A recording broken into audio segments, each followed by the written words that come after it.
marwada koowaad ee qaranka Soomaaliland Marwa Aamina Waris Xaaji Maxamuud Jirde wasiirka wasaaradda maaliyadda Soomaaliland Samsam Cabdi Aadan iyo waliba saraakiisha sarsare ee xisbiga talada haya ee kulmiye iyo waliba qaar kamid ah gudida ololaha kaambeenka xisbigaasi ayaa kala qayb galay kumanaan taageerayaal ah oo isugu soo baxay suuqa gobonimo isla markaasina muujinayay codka iyo xuduudda ay u hayaan xisbiga talada haya ee kulmiye dadweynaha ku nool suuqa gobonimo ayaa shalayto isugu soo baxay si ay u muujiyaan xuduudda uu ku leeyahay xisbiga talada haya kulmiye degmadaasi ganacsatada iyo waliba qudaarleyda kala duwan ee suuqaasi iyo waliba bacadlayaasha suuqa gobonimo ayaa ku soo bandhigay goobahaasi ciyaaro iyo waliba wacdaro aad u layaab badan waxaana halkaasi kelmado iyo khudbado kala duwan ka soo jeediyay mas'uuliyiinta sarsare ee xisbiga talada haya ee kulmiye dhankooda waxa iyaguna halkaasi ka hadlay qaar kamid ah gudida kaambeenka ee xisbigaasi iyo waliba madaxa samafalka madaxtooyada Soomaaliland waxaana kamid ah hadaladoodii Abdullaahi Kariim kaararka la iibsanaya telefoonna imka la isu soo diraa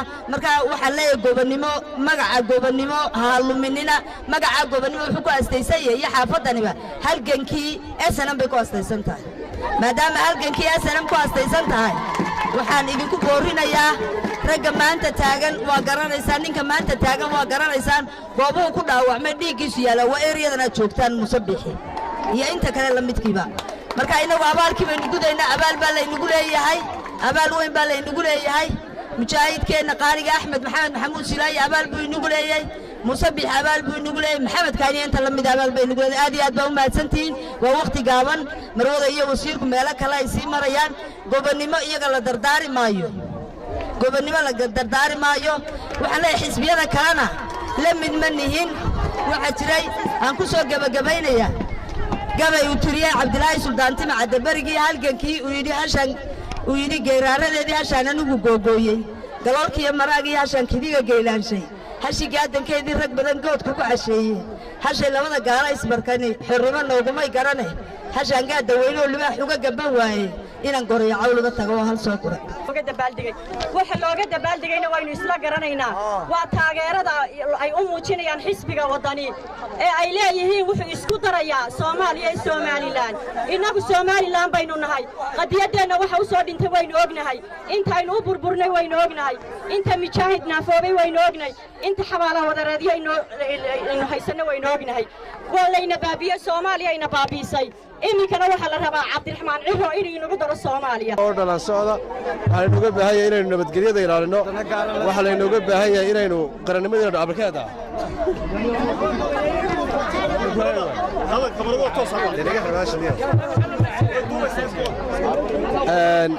waxaan doonayaa inaan xoojiyo oo adkeeyo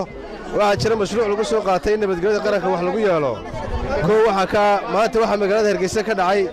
taageerayaashii xisbiga kulmiye oo nabaro badan loo geystay isbitaalka waxa yaala 13 dhaawaca oo taageerayaasha xisbiga kulmiye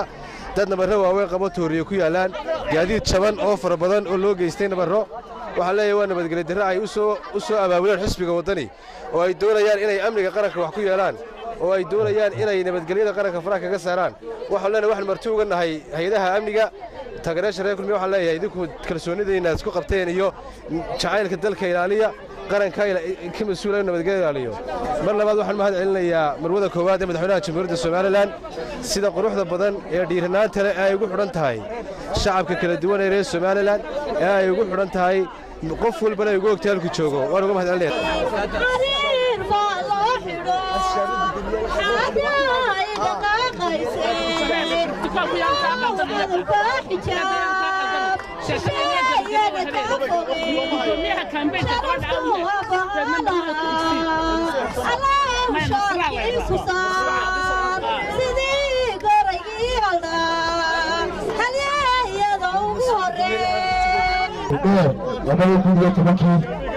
qaabka ahay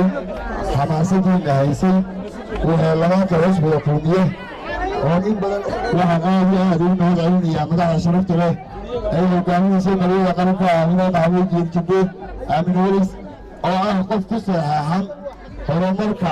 iyo haweenka iyo gargaarka caafimaadka guud ahaan waana la xusi doonaa waqti dheer insha Allah guntiga gabagabadii waxaa soo afmeeray isla markaasina halkaasi kelmado iyo weliba mahadcelin ka soo jeedisay marwada koowaad ee qaranka Soomaaliland Marwe Aamine Waris Xaaji Maxamuud Jirde iyadoo weliba u mahadcelisay dadweynaha ku dhaqan suuqa Gobonimo kuna sheegtay in ay yihiin dad markasta dhinac taagan xisbiga talada haya ee kulmiye waxaana kamid ah hadaladeedii السلام عليكم ورحمة الله وبركاته الحمد لله إلهي با مهدله إلهي با مهدله كل مي يقول كل مي يقول كل مي يقول كل مي يقول مصبيح يقول وضحوينا مستقبل كمصبيح بين وجود عينينا كنت لين بيش إسكاكدينا عد كان يوينا خسارن كوه بصدى صندوقة Gobonimo waxa lagu yiqiin kulmiyanimo waxa lagu yiqiin xilkasnimo waxa lagu yiqiin inay laf dhabarka xisbiga kulmiye tahay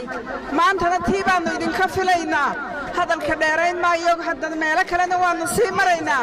waanu idin ducaynaynaa codka kumintida